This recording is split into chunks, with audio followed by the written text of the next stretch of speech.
देखिए नीलम जी, हमें इस देश में राम मंदिर से जय श्री राम कहने से कोई गुरेज नहीं है। हम कहना चाहते हैं, हम ये साफ साफ कह रहे हैं, हम कहना चाहते हैं। लेकिन आप ये बता दीजिए कि जो जय श्री राम कहने से, राम मंदिर बनाने से इस देश के लोगों का कल्याण आप किस तरह से करेंगे? आप इतनी लता जिसमें कि हनुमान जी लेटे हुए हैं और उनके ऊपर जो है 4 ड्रोन बांध दिए हैं। अब 4 ड्रोन बांध दिए हैं और ड्रोन चलाए तो वो हनुमान जी उड़ने लगे। हनुमान जी की जो मूर्ति है वो उड़ती हुई आकृति में है मूर्ति जो है, और अब ऐसा दर्शाने की कोशिश कर रही है पाखंडी लोग जैसे कि हनुमान जी उड़ रहे हैं। अरे अगर हनुमान जी उड़ रहे हैं तो वो विज्ञान की वजह से उड़ रहे हैं। वो ड्रोन जो है विज्ञान ने बनाए हैं, हनुमान जी ने बनाए हैं। अगर हनुमान जी के अंदर शक्ति होती, इतनी रामलीला के मंचन हुए, इतने हनुमान जी को जो रस्सी पे लटका के उड़ाया गया, और जैसे ही हनुमान जी ने उड़ान भरी और जनता ने आवाज लगाई जय श्री राम, वैसे ही हनुमान जी जो है धड़ाम से नीचे आके गिरे और उनको बचाने वाला कोई ना राम आया ना हनुमान आया, और बेचारे उसके प्राण पखेरु उड़ गए। नीलम जी, मैं मान लेता हूँ कि चलो ठीक है कि इस वर्ग को तो मंदिर में घुसने की इजाजत नहीं थी, मंदिर के दूर तक फटकने की इजाजत नहीं थी, लेकिन अभी बहुत सारी घटनाएं घटी हैं जहां पर कि पुजारी ने मंदिर के भीतर मूर्ति के सामने बलात्कार किया है।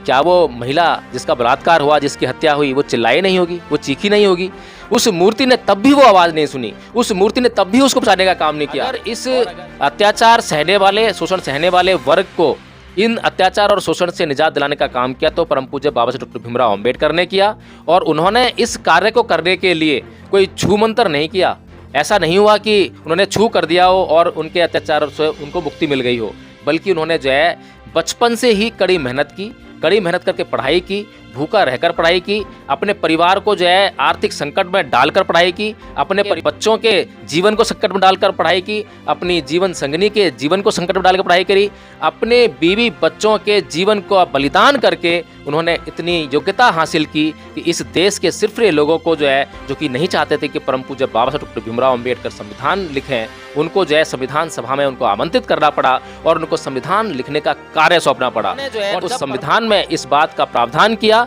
कि इस देश के लोगों पर अब किसी भी प्रकार से कोई भी व्यक्ति अगर जाति आधार पर शोषण करता है, उनका अत्याचार करता है, उनके साथ में कैसा भी दुर्व्यवहार करता है, तो उनके लिए सजा का प्रावधान जो है यहाँ की सरकारें करेंगी। जब उन्होंने इस तरह का प्रावधान ऐसे लोगों के लिए कर दिया, तब इस देश के लोगों को उस अत्याचार और उस शोषण से मुक्ति मिली। लेकिन आज तक जो है कोई भी देवी, कोई भी देवता उनको इस अत्याचार से मुक्ति दिलाने नहीं आया। अभी भी हम नमस्कार, आप देख रहे हैं एनबी न्यूज 24x7 नीलम बोध के साथ। साथियों, पिछले कई दिनों से हम देख रहे हैं पूरे भारत देश में जय श्री राम के नारे गली गली में गूंज रहे हैं। आखिर वो जय श्री राम के नारे क्यों लग रहे हैं, इसके पीछे आखिर मंशा क्या है? और 22 तारीख को अयोध्या में जो प्राण प्रतिष्ठा को लेकर जोर शोर से प्रचार किया जा रहा है, और खासकर अगर मैं गोदी मीडिया की बात करूं तो रात दिन गोदी मीडिया प्राण प्रतिष्ठा को लेकर चर्चा कर रही है। तो इसी विषय पर चर्चा करने के लिए आज मेरे साथ में एडवोकेट जय भीम प्रकाश जी है। उन्हीं से जानना चाहूंगी, सर, जिस तरह से राम मंदिर आज एक बहुत बड़ा मुद्दा बना हुआ है और आप किसी भी व्यक्ति से बात करें तो राम मंदिर की बात कर रहा है। अभी हमने देखा कि कल भी हमारी गली में बड़े सुबह सुबह जय श्री राम के नारे लग रहे थे और यहाँ तक आवाजें आ रही थी कि आप बम पटाखे फोड़िए, खूब बम पटाखे फोड़िए, किसी का कोई डर नहीं है, कोई मनाही नहीं है, और दोबारा से दिवाली मनाइए। पहले 14 साल के बाद श्री राम जी आए थे और अब 500 साल के बाद आ रहे हैं, तो भव्य स्वागत होगा, आप खूब बम पटाखे फोड़िए, कोई मनाही नहीं है। तो सर, पहले तो आप बताइए कि किसी भी मूर्ति में, पत्थर की में वो भी, प्राण प्रतिष्ठा करना एक वैज्ञानिक दृष्टिकोण से क्या है? देखिए नीलम जी, प्राण प्रतिष्ठा अगर वास्तव में जो शब्द हैं, और ये शब्द हिंदी के हैं, और अगर जो हिंदी भाषी लोग हैं वो इनके अर्थ जानते हैं, तो मैं भी उत्तर भारत का व्यक्ति हूँ और हिंदी जानता हूँ, और हिंदी जानता हूँ तो प्राण, प्राण माने जीवन, प्रतिष्ठा माने स्थापित करना उसको जो है, यानी कि प्राणों की स्थापना करना। यानी कि इसका मतलब जो हिंदू धर्म के लोग हैं, हिंदू धर्म के पुजारी हैं, वे जो बताते हैं, समझाते हैं, और जब जब प्राण प्रतिष्ठा करते हैं तो वे लोगों को यही बताते हैं, जैसे कि किसी मूर्ति की प्राण प्रतिष्ठा करते हैं तो बताते हैं लोगों को कि अब इस मूर्ति की प्राण प्रतिष्ठा हो गई है, अब आप इसकी पूजा कर सकते हैं, अब आप इससे कुछ भी मांग सकते हैं। जब ये बात उनके मुंह से निकलती है कि अब आप इससे कुछ भी मांग सकते हैं, तो इसका मतलब ये है कि जिस प्रकार से एक जिंदा व्यक्ति, जीता जागता व्यक्ति, आप उससे कुछ भी काम करने के लिए कहिए तो वो आपके लिए या किसी के लिए भी काम कर सकता है। उसी प्रकार से यह मान लेना चाहिए कि प्राण प्रतिष्ठा होने के बाद जो है कोई भी मूर्ति आपके लिए कुछ भी करने के लिए तैयार होनी चाहिए। लेकिन ये विडंबना है नीलम जी कि इस देश में तमाम मूर्तियों की जो प्राण प्रतिष्ठा की गई, लेकिन आज तक किसी भी मूर्ति ने किसी भी भक्त को, चाहे उसने कितनी भी भक्ति की हो, कितनी भी पूजा अर्चना की हो, कुछ भी किया हो, लेकिन आज तक किसी भक्त को जो है कुछ भी मिला नहीं है। अगर इस देश में किसी को कुछ भी मिला है तो उसके काम करने पे मिला है, ऐसा मानता हूँ। क्योंकि आज तक जो है मजलूमों को, जिनके ऊपर अत्याचार हुए, जिनके ऊपर शोषण हुए, ये जो SC ST वर्ग है, ये इसके ऊपर हजारों साल से शोषण और अत्याचार होते रहे। और ऐसा नहीं है कि ये चीखा नहीं होगा, ऐसा नहीं है चिल्लाया नहीं होगा, लेकिन इसके चीखने और चिल्लाने की आवाज़ जो है किसी मूर्ति के कानों में नहीं पड़ी, ना किसी ईश्वर ने सुनी, ना किसी देवी देवता ने सुनी।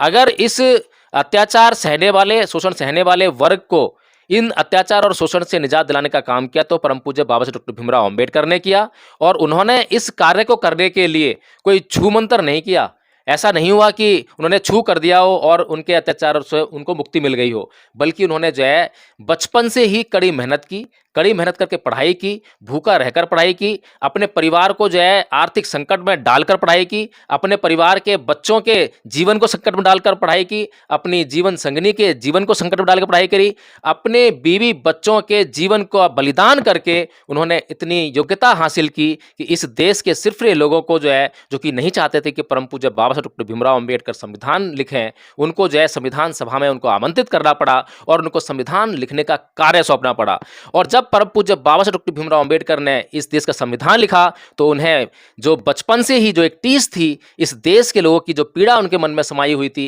कि इस देश के लोगों पर जो है कितना भीभत्स अत्याचार उनको झेलना पड़ता है, उनको पता था कि जब मैं इतनी पढ़ाई लिखाई करने के बाद भी जब विदेशों से भारत में लौटा तो मुझे तब भी इस देश ने स्वीकार नहीं किया, इस देश के लोगों ने, इस देश के हिंदू वर्ग ने मुझे स्वीकार नहीं किया और मुझ पर उसी तरह से अत्याचार किए जैसे वो बचपन से करते आ रहे थे। तो उन्होंने जो है उस संविधान में इस बात का प्रावधान किया कि इस देश के लोगों पर अब किसी भी प्रकार से कोई भी व्यक्ति अगर जातीय आधार पर शोषण करता है, उनका अत्याचार करता है, उनके साथ में कैसा भी दुर्व्यवहार करता है तो उनके लिए सजा का प्रावधान जो है यहाँ की सरकारें करेंगी। जब उन्होंने इस तरह का प्रावधान ऐसे लोगों के लिए कर दिया तब इस देश के लोगों को उस अत्याचार और उस शोषण से मुक्ति मिली। लेकिन आज तक जो है कोई भी देवी, कोई भी देवता उनको इस अत्याचार से मुक्ति दिलाने नहीं आया। और नीलम जी, मैं मान लेता हूं कि चलो ठीक है कि इस वर्ग को तो मंदिर में घुसने की इजाज़त नहीं थी, मंदिर के दूर तक फटकने की इजाज़त नहीं थी, लेकिन अभी बहुत सारी घटनाएं घटी हैं जहां पर कि पुजारी ने मंदिर के भीतर मूर्ति के सामने बलात्कार किया है। क्या वो महिला जिसका बलात्कार हुआ, जिसकी हत्या हुई, वो चिल्लाई नहीं होगी, वो चीखी नहीं होगी? उस मूर्ति ने तब भी वो आवाज़ नहीं सुनी, उस मूर्ति ने तब भी उसको बचाने का काम नहीं किया। और अगर इतना ही इनके पास सामर्थ्य है ये प्राण प्रतिष्ठा करने का, तो ये सबसे पहले जो है इनके घर में कोई ना कोई मृत्यु हुई होगी, इनके माँ बाप मरे होंगे, इनके बच्चे मरे होंगे, इनका कोई ना कोई मरा होगा। क्या उन्होंने उस वक्त जाकर ये बोला लोगों को कि हटिए यहाँ से, मैं इसमें प्राण प्रतिष्ठित करता हूँ, ये अभी जी उठेगा? इतनी हिम्मत इनमें नहीं है, ना इनमें सामर्थ्य है। ये सिर्फ जो है इस देश के लोगों को बरगलाने के लिए, बेवकूफ़ बनाने के लिए, मूर्ख बनाने के लिए, ताकि इस देश के लोग जो हैं, जो कि मासूम हैं, अनपढ़ हैं, अशिक्षित हैं और जो मूर्ख हैं, मूर्ख इसलिए हैं कि वो शिक्षित होना नहीं चाहते हैं, वे अपनी लाचारी से बाहर आना चाहते हैं, वे सिर्फ जो है मूर्खता में ही जीना चाहते हैं। सर, आप मूर्ख कह रहे हैं, लेकिन यहाँ पर ढोल लंगाड़े बज रहे हैं पूरे भारत देश में। भारत में यदि रहना होगा तो जय श्री राम कहना होगा। और इसी कड़ी में हमने देखा कि गुजरात से 108 फीट लंबी अगरबत्ती भेजी जा रही है श्री राम के वहां पर 22 तारीख की तैयारी करने के लिए। और सर, 1000 ट्रेनें मुफ्त कर दी गई हैं अयोध्या जाने के लिए, तो इस पर क्या कहेंगे? देखिए नीलम जी, हमें इस देश में राम मंदिर से, जय श्री राम कहने से कोई गुरेज नहीं है। हम कहना चाहते हैं, हम ये साफ साफ कह रहे हैं, हम कहना चाहते हैं। लेकिन आप ये बता दीजिए कि जो जय श्री राम कहने से, राम मंदिर बनाने से इस देश के लोगों का कल्याण आप किस तरह से करेंगे? आप इतनी लंबी अगरबत्ती लेकर गुजरात से आ रहे हैं, उस पर आपने दुनिया भर का पैसा खर्च किया होगा, और उस अगरबत्ती का आप क्या करेंगे? जब से वो अगरबत्ती बनना शुरू हुई है और जब तक वो जलकर राख हो जाएगी, तब तक जो है आप इस देश के कौन से आदमी का आप कल्याण करेंगे? क्या कल्याण करेंगे? इस देश के लोगों को आपको बताना चाहिए। दूसरा ये है कि आपके पास तमाम तरह के जो ऊट पटांग काम है उनके ऊपर पैसा खर्च करने के लिए पैसा आ जाता है, क्योंकि मुफ्त का आपको जो है पैसा मिल रहा है, या फिर आपने आवाज़ लगाई कि राम मंदिर बनाना है, उसका एक दान कोष बना दिया और उसमें दान पेटी लगाकर आपने तमाम दुनिया भर का पैसा इकट्ठा कर लिया, तो फ्री का पैसा तो आपके पास आ रहा है। लेकिन यही पैसा जब क्यों नहीं आपको याद आता, जब इस देश के जो बेरोजगार युवा हैं, रोजगार की तलाश में जब आप किसी परीक्षा की घोषणा करते हैं और वो परीक्षा को देने के लिए ट्रेनों में जब जगह नहीं मिलती तो ट्रेन के ऊपर चढ़कर जाते हैं, तब आप 1000 ट्रेनें नहीं चलाते, जब आप जो है उनके लिए टिकट फ्री नहीं करते, जब आप उनके लिए जो है किसी भी प्रकार की ऐसी सुविधा मुहैया नहीं करते ताकि वो जो है अच्छी तरह से परीक्षा दे पाएँ और परीक्षा देकर जो है उस रोजगार को हासिल कर पाएँ, तब आप जो है यही पैसा जो है जो फ्री का आपके पास आ रहा है, इससे रोजगार उत्पन्न नहीं करते हैं कि ताकि वो लोग जो है रोजगार लें और इस देश में जो है अपना जीवन जो है आराम से जी सकें। इस देश में आपको इस बात से कोई मतलब नहीं है कि इस देश के लोग जो है आराम से जीवन जिएं, सुखमय जीवन जिएं, बल्कि आपको केवल और केवल इस बात से मतलब है कि इस देश के लोग जो है लगातार मूर्ख बने रहें और मूर्खता के वशीभूत होकर वे इस मंदिर मस्जिद के चक्कर में फंसकर, इस मूर्ति और प्राण प्रतिष्ठा के चक्कर में फंसकर आपको लगातार वोट देते रहें और आप सत्ता में बने रहें। तो मतलब कहना क्या चाह रहे हैं सर, आप जो राम मंदिर है उसका विरोध कर रहे हैं। अभी हम देख रहे हैं कि राम मंदिर के लिए तो 25,000 हवन कुंड भी तैयार किया जा रहा है, तो इसको भी आप नेगेटिव देखेंगे? देखिए, मैं राम मंदिर का विरोध क्यों करूंगा?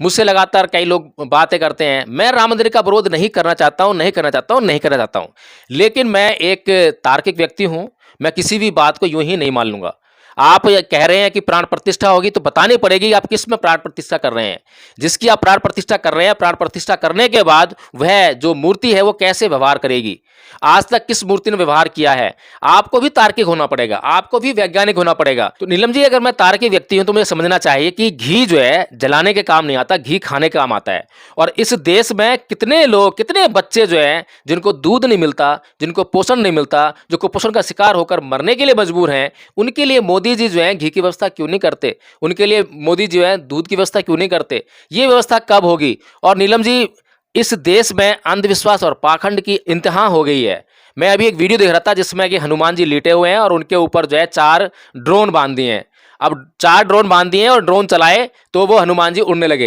हनुमान जी की जो मूर्ति है वो क्या उड़ती हुई आकृति में है मूर्ति जो है, और अब ऐसा दर्शाने की कोशिश कर रही है पाखंडी लोग जैसे कि हनुमान जी उड़ रहे हैं। अरे अगर हनुमान जी उड़ रहे हैं तो वो विज्ञान की वजह से उड़ रहे हैं। वो ड्रोन जो है विज्ञान ने बनाए हैं, हनुमान जी ने बनाए हैं। अगर हनुमान जी के अंदर शक्ति होती, इतनी रामलीला के मंचन हुए, इतने हनुमान जी को जो है रस्सी पे लटका के उड़ाया गया, और जैसे ही हनुमान जी ने उड़ान भरी और जनता ने आवाज लगाई जय श्री राम, वैसे ही हनुमान जी जो है धड़ाम से नीचे आके गिरे और उनको बचाने वाला कोई ना राम आया ना हनुमान आया और बेचारे उसके प्राण पखेरु उड़ गए। तो नीलम जी, इस भारत में जो है हमने पाखंड की जो है हद देखी है, हद की भी हद देखी है कि हद से गुजर जाने को मतलब जो है ये पाखंडी हमेशा तैयार रहते हैं। और मैं अब क्या बताऊं जो है कि जो अभी राम मंदिर जो मामला चल रहा है, इसमें ये जो अंध श्रद्धालु जो हैं ये समझने के लिए तैयार नहीं है कि हम राम का या राम मंदिर का विरोध नहीं कर रहे हैं, हम केवल उन बातों का विरोध कर रहे हैं जो आप अडरगल जो है इस देश के लोगों के खिलाफ बातें कर रहे हैं। अगर आपको राम मंदिर से कुछ लाभ होता है, इस देश के लोगों को लाभ होता है तो जरूर बनाइए। और अंत में नीलम जी, मैं ये इतना कहना चाहूंगा इन अंध भक्तों को, इन अशिक्षित मूर्ख लोगों को, कि अगर इस देश की किसी भी मूर्ति में अगर किसी ने प्राण प्रतिष्ठा कर दी हो और अब अगर इस राम मंदिर की, राम की मूर्ति में अगर प्राण प्रतिष्ठा हो जाए और ये मूर्ति जो है तुरंत कुछ देने लग जाए, तो मैं तुरंत जब ही से जो है जय श्री राम के नारे लगाने जाऊंगा। उससे पहले कोई राम भक्त मुझसे ये ना कहे कि बोलो जय श्री राम, तो मुझे बड़ी पीड़ा होती है, क्योंकि मेरे पीड़ा इस बात से नहीं हो रही है, श्री राम से मेरे पीड़ा नहीं है, पीड़ा उस अंधभक्त से है जो सब कुछ जानते हुए भी कि मूर्ति कुछ नहीं दे रही है, फिर भी उसके पास ही जाके मांगता है और उसको मालूम है कि जो देने वाला है उसके पास जाके राजी नहीं है। तो नीलम जी, देने वाले हैं भगवान बुद्ध।